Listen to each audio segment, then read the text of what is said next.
ఆ రోజు నైట్ వాళ్లకు తొలిరేయి ఏర్పాటు చేశారు.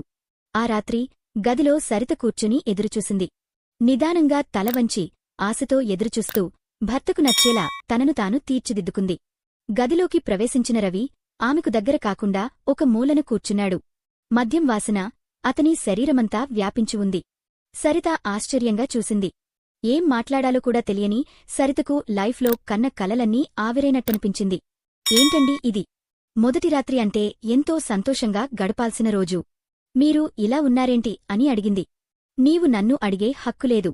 నా గురించి ఏం తెలుసని పెళ్లి చేసుకున్నావు నన్ను అని అడిగాడు రవి. ఈ పెళ్లి నాకు ఇష్టంలేదు.